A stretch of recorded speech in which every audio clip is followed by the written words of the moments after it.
네, 오늘 말씀 우리 함께 봉독하도록 하겠습니다. 오늘 말씀 누가복음 22장 24절에서 34절 말씀까지입니다. 제가 말씀을 봉독하도록 하겠습니다. 누가복음 22장 24절부터 34절 말씀까지 24절입니다. 또 그들 사이에 그중 누가 크냐 하는 다툼이 난지라. 예수께서 이르시되 이방인의 임금들은 그들을 주관하며 그 집권자들은 은인이라 칭함을 받으나 너희는 그렇지 않을지니 너희 중에 큰 자는 젊은 자와 같고 다스리는 자는 섬기는 자와 같을지니라. 앉아서 먹는 자가 크냐 섬기는 자가 크냐 앉아서 먹는 자가 아니냐. 그러나 나는 섬기는 자로 너희 중에 있노라. 너희는 나의 모든 시험 중에 항상 나와 함께 한 자들인즉 내 아버지께서 나라를 내게 맡기신 것 같이 나도 너희에게 맡겨 너희로 내 나라에 있어 내 상에서 먹고 마시며 또는 보좌에 앉아 이스라엘 12지파를 다스리게 하려 하노라. 시몬아 시몬아 보라 사탄이 너희를 밀가부르듯 하려고 요구하였으나 그러나 내가 너를 위하여 내 믿음이 떨어지지 않기를 기도하였노니 너는 돌이킨 후에 내 형제를 굳게 하라. 그가 말하되 주여 내가 주와 함께 오게도 죽는 데에도 가기를 각오하였나이다. 이르시되 베드로야 내가 내게 말하노니 오늘 닭 울기 전 내가 3번 나를 모른다고 부인하니라 하시니라. 아멘. 네, 오늘도 이렇게 주님과 함께 동행하기 위해 새벽 기도의 자리에 나온 우리 모든 성도 여러분 진심으로 환영하고 또 축복합니다. 아버지 하나님의 크신 위로와 은혜가 오늘 말씀을 듣는 가운데 또 기도 제목을 가지고 기도하는 가운데 우리 모든 성도 여러분들에게 있기를 주님의 이름으로 축복하고 또 소망합니다. 우리가 지난주에 이어서 계속 예수님의 마지막 때에 대한 십자가를 앞둔 그 마지막 최후의 만찬에 대한 말씀을 우리가 계속해서 살펴보고 있습니다. 마가의 다락방이라는 장소에서 예수님과 제자들은 마지막 만찬을 나누고 성찬을 제정하시며 이제 십자가를 지시기 전 마지막 말씀을 나누었습니다.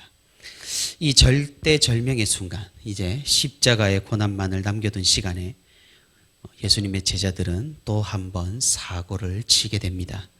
그것은 이전에도 그들 사이에 다툼이 있었던 누가 크냐는 그런 논쟁이었습니다. 우주 역사상 가장 중요한 사건이 일어나기 직전이었고 인류 역사상 가장 큰 역사가 이루어지려는 그런 순간이었습니다. 하지만 주님의 제자들은 주님께서 세우시는 나라에서 차지할 자리 다툼을 하고 있었던 것입니다.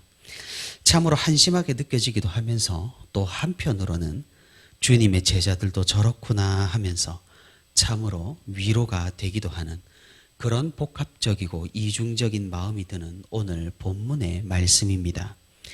예수님께서는 이런 제자들에게 다시 한번 어쩌면 마지막으로 과연 누가 진정 큰 자인가를 교훈하고 타일러 주십니다. 예수님은 이미 예전부터 자신이 죽을 것이란 예언을 계속해서 수차례 하셨습니다. 처음엔 제자들이 그 말씀을 믿지를 못했습니다. 그래서 예수님의 그런 예언에도 별다른 반응을 하지도 않았고 그 말씀을 애써 무시하기도 하는 모습을 보였습니다. 하지만 지금의 상황은 무언가 조금 다릅니다. 제자들이 스스로 느끼기에도 심상치 않아 보이는 것이죠. 이 장소를 구할 때도 은밀하고 신속하게 움직였고 사람들의 눈을 피해서 최후의 만찬을 가질 음식을 구해야만 했었습니다. 그리고 자신 제자들 중에 배신한 사람이 있다는 그런 말도 들려왔습니다. 정말로 예수님께서 곧 돌아가실 것 같다라는 생각을 제자들은 지울 수가 없었습니다. 그렇다면 문제가 있습니다. 예수님이 죽으신다면 이제 이 무리에서 예수님의 후계자, 예수님의 뒤를 이을 지도자는 누가 될 것인가 하는 그런 문제입니다. 제자들은 아마 이 문제로 논쟁을 시작한 듯합니다. 이 논쟁을 하다가 점점 그 범위가 커져서 이제는 누가 이 중에서 큰 사람인지, 주님의 나라에서 누가 높은 자리를 차지해야만 하는지를 다투기 시작했습니다. 우리는 여기에서 오늘 본문, 지난주에 이어서 오늘 본문까지 이 본문 가운데에서 두 가지 함정을 살펴볼 수가 있습니다. 그것은 우리가 이 세상에서 그리스도인으로 살아가면서 직면하게 될 그런 문제입니다. 첫 번째는 가룟 유다가 그러했듯이 배신과 배교, 변절의 위험입니다. 하나님을 잘 믿는 것처럼 보이다가도 어느 순간 어느 계기로 교회를 떠나는 사람 부지기수입니다. 그렇게 기도를 열심히 하고 신앙생활을 잘하는 것처럼 보였지만 한순간에 교회를 떠나 교회와는 아무런 상관없는 삶을 사는 사람들 우리 가운데도 있는 것입니다. 그렇다면 우리도 그런 사람이 되지 말라는 법은 없다는 것이죠. 두 번째 함정은 오늘 제자들이 그러했듯이 권력과 자리와 인정의 위험입니다. 제자들은 십자가 앞에서도 이를 두고 다투었습니다. 그 말이 무엇이겠습니까? 우리도 여기에서 절대로 자유롭지 못하다는 말입니다. 우리는 제자들을 보고 비웃을 수도 있고 안타깝게 여길 수도 있습니다. 하지만 이 제자들의 모습이 무엇입니까? 바로 오늘날 우리들의 모습이라는 사실입니다. 주님의 재림을 기대하고 기다리며 소망하는 우리들 가운데 무엇이 가장 중요하겠습니까? 하지만 여전히 우리는 우리의 명예와 우리의 자리와 남들의 인정을 받고자 하는 욕망에 사로잡혀서 교회 생활을 하기 십상이라는 사실입니다. 우리는 세상 가운데에서 위아래의 개념을 배웁니다. 권위를 배우고 높고 낮음을 배우며 명령과 복종을 구분하게 됩니다. 그래서 우리는 이 배운 것들을, 이 세상적인 권력 체계를 그대로 답습하여서 교회 안에도 적용해 버리기가 쉽습니다. 하지만 예수님께서는 우리에게 오늘 뭐라고 말씀하십니까? 우리는 그러면 안 된다고 말씀합니다. 오늘 본문 25절에 예수님은 이방인의 임금들은 그들을 주관하며 그 집권자들은 은인이라 칭함을 받는다고 말씀하십니다. 무슨 말씀입니까? 세상의 통치 체계를 말씀하고 있습니다. 여기서 은인이라는 말은 우리가 평소에 쓰던 그런 의미가 아니라 그리스 로마 사회에서 군주나 황제, 신들을 칭하는 호칭이었습니다. 이들의 다스림 가운데 있는 평민들은 그 권위를 인정하고 그 은혜를 입었다 하여서 그들을 은인으로 찬양해야만 했던 것입니다. 이방에서는, 세상에서는 임금들이 주관하고 그 집권자들이 은인으로 인정받는 것이 마땅할 것입니다. 하지만 주님께서는 말씀하십니다. 교회에서는 아니라고 말입니다. 우리 중 큰 자가 누구라고 말씀하십니까?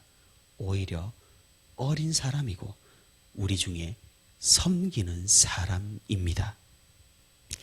예전 시대에 식탁에서 주인이 앉아서 식사를 하면 종은 그 주인의 필요를 계속해서 서빙해야만 했습니다.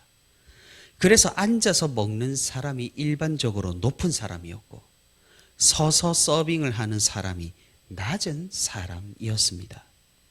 하지만 예수님께서는 이 개념을 뒤집으십니다. 서서 서빙하는 사람이 오히려 큰 사람이라고 말입니다. 그리고 예수님 자신이 그런 사람이라고 말씀하시고 계시는 것입니다. 왜 그렇습니까? 그분은 하나님이시기 때문입니다. 세상을 창조하시고 무한하신 하나님께서 시간과 공간 가운데로, 이 땅 가운데로 오셔서 우리를 위해 주셨습니다. 이것보다 더 큰 서빙이 어디 있겠습니까? 주님은 제자들도 이와 같이 주님의 교회를 섬기고 그리스도인의 지도자로서 섬기는 사람이 되기를 원하셨습니다. 그래서 28절에서 30절까지 주님께서는 제자들에게 아버지의 나라를 맡기고 이스라엘 12지파를 다스리게끔 하신다고 말씀합니다.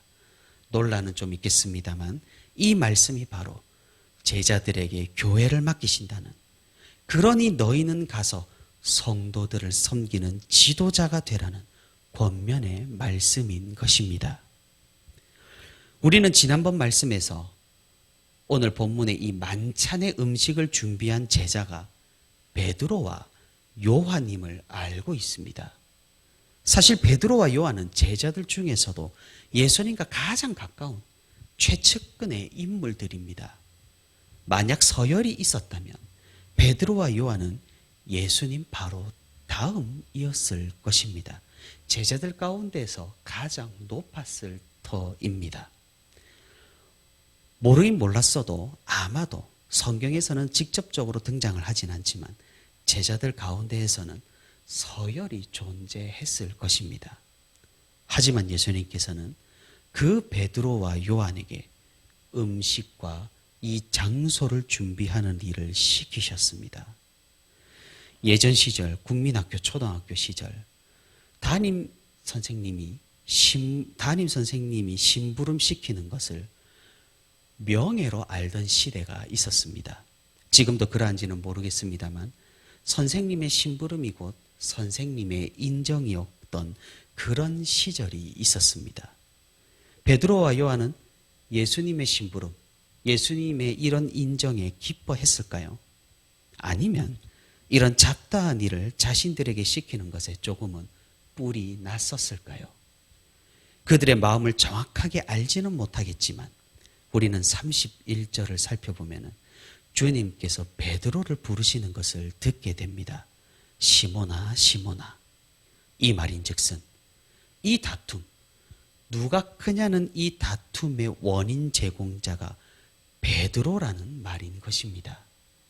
예수님은 그런 자리와 명예와 인정을 탐하는 베드로에게 오늘 말씀하십니다. 보라, 사탄이 너희를 밀가부르듯 하려고 요구하였다.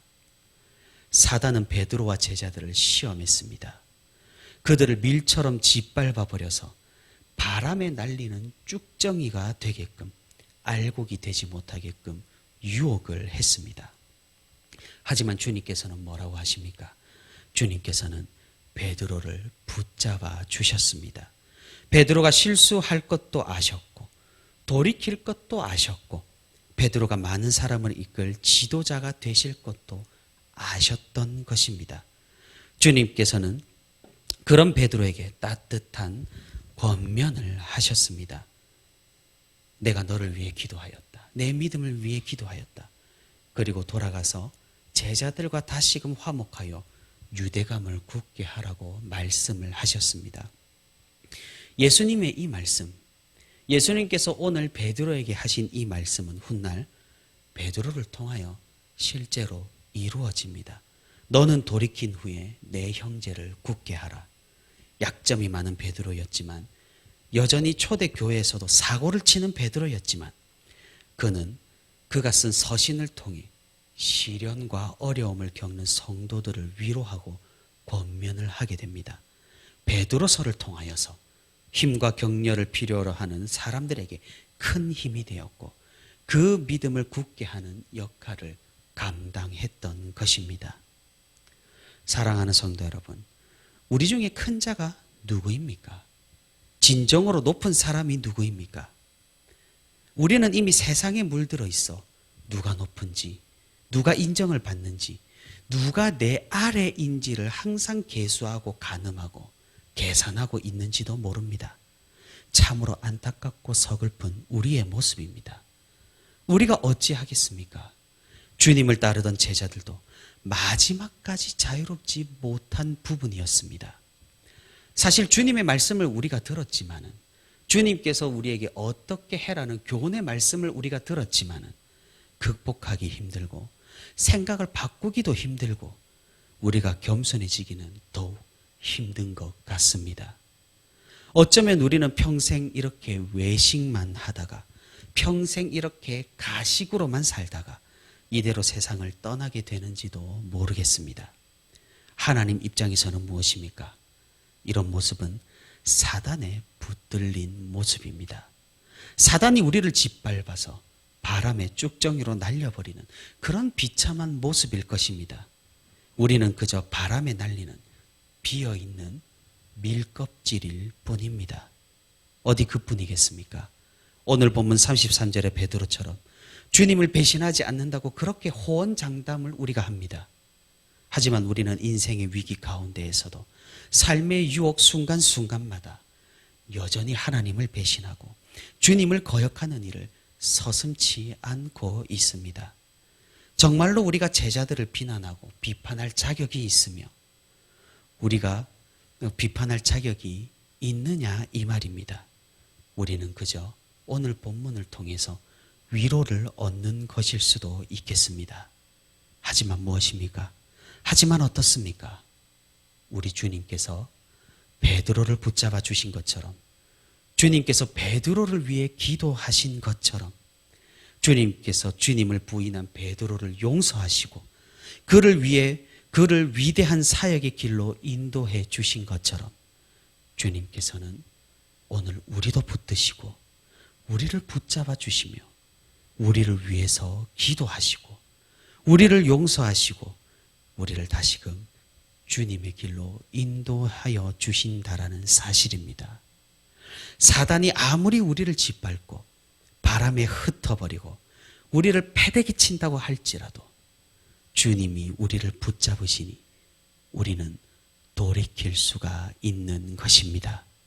주님께서는 지금도 하늘 보좌 우편에서 우리를 위해 기도하고 계시고 우리를 응원하시며 성령으로 우리와 함께하고 계십니다.